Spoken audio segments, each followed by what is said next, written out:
السلام علیکم ورحمۃ اللہ وبرکاتہ۔ میں ہوں آپ کا میزبان حافظ محمد دانش۔ محترم سامعین و ناظرین، ہمارے دار ارقم یوٹیوب چینل میں آپ کا خیر مقدم ہے۔ جو سوالات موصول ہوئے ہیں ان کے جوابات کے لیے ہمارے ساتھ موجود ہیں بٹلہ ہاؤس سے شہاب مسجد کے امام و خطیب مفتی احمد بن محمد ارشد خان صاحب۔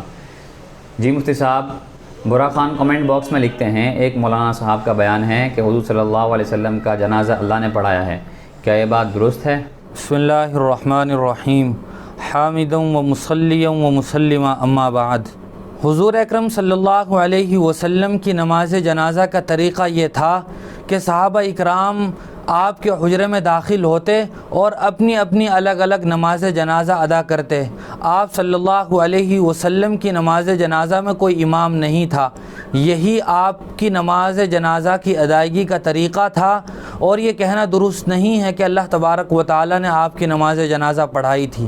حافظ امین جے پور سے معلوم کرتے ہیں، کسی غیر مسلم لڑکی سے اپنے ہاتھ میں راکھی بندھوانا کیسا ہے؟ راکھی باندھنا اور بندھوانا یہ ایک ہندوانہ رسم ہے اور ہندوؤں کے مذہب کا یہ ایک اہم حصہ ہے، لہذا کسی مسلمان کے لیے اپنے ہاتھ میں راکھی باندھنا یا بندھوانا یہ جائز نہیں ہے۔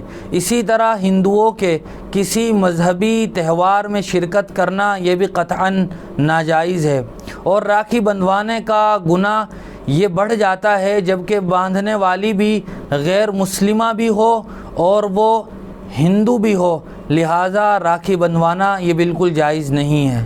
گولو شیخ کمنٹ باکس میں معلوم کرتے ہیں، کن چیزوں کی قسم کھانا اسلام میں جائز ہے؟ مذہب اسلام میں صرف اللہ تبارک و تعالیٰ کی قسم کھانا جائز ہے۔ اپنے سر کی قسم کھانا یا اپنے رزق اور کھانے کی قسم کھانا، اس طرح کی بہت ساری قسمیں ہمارے معاشرے میں اور عرف میں کھائی جاتی ہیں، ان قسموں کا اسلام سے کوئی تعلق نہیں ہے اور یہ قسمیں منعقد بھی نہیں ہوتی ہیں۔ آدمی اس طرح کی کتنی بھی قسمیں کھاتا رہے، یہ قسم نہیں ہوتی، لہٰذا جب کبھی قسم کھانے کی ضرورت پیش آئے تو آدمی صرف اللہ تبارک و تعالیٰ کی قسم کھا سکتا ہے۔ ہاں، اگر کبھی کوئی آدمی یہ مطالبہ کرے کہ قرآن کی قسم کھاؤ تو قرآن کی قسم کھانے کی بھی گنجائش ہے، لیکن اگر قسم توڑ دی، چاہے وہ اللہ کی قسم ہو یا قرآن کی قسم ہو، تو ان قسموں کا کفارہ دینا ضروری ہوگا۔ قاری عرفان فولادی باغپت سے معلوم کرتے ہیں، امام صاحب خود موجود رہتے ہوئے بھی اکثر نمازیں دوسروں سے پڑھواتے ہیں جو علمی اعتبار سے ان سے کم ہیں، اس کا کیا حکم ہے؟ امامت کا حقدار وہ شخص ہوتا ہے جو متقی اور پرہیزگار ہونے کے ساتھ ساتھ نماز کے مسائل سے اچھی طرح واقفیت رکھتا ہو اور اسی طرح قرآن مجید کی تلاوت و تجوید اور عمدگی کے ساتھ کرتا ہو۔ لہذا امام صاحب اگر ان صفات سے متصف ہیں تو انہیں چاہیے کہ وہ خود امامت کریں، لیکن اگر انہوں نے کسی اور کو امام بنا دیا اور اس نے تمام تر مسائل کی رعایت کرتے ہوئے نماز پڑھائی تو وہ نماز بھی درست ہو جائے گی اور مقتدیوں کی نماز بھی بالکل صحیح اور درست ہوگی۔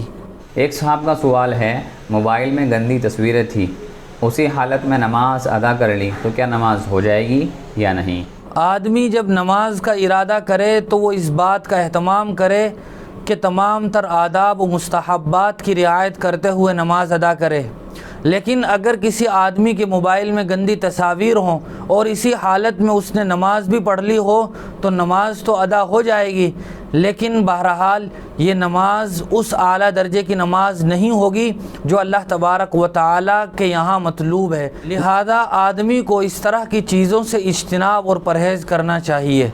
جی بہت بہت شکریہ مفتی صاحب آپ کا۔ اسی طرح کی مزید مسائل کی جانکاری کے لیے آپ اپنا سوال ہمارے کمنٹ باکس یا ڈسکرپشن میں دیے گئے نمبر پر آپ ہمیں واٹس ایپ بھی کر سکتے ہیں۔ ہمارے دار ارقم یوٹیوب چینل کو سبسکرائب کریں، ویڈیو کو لائک کریں، صدقہ جاریہ کی نیت سے ویڈیو کو شیئر بھی کریں۔ جزاک اللہ۔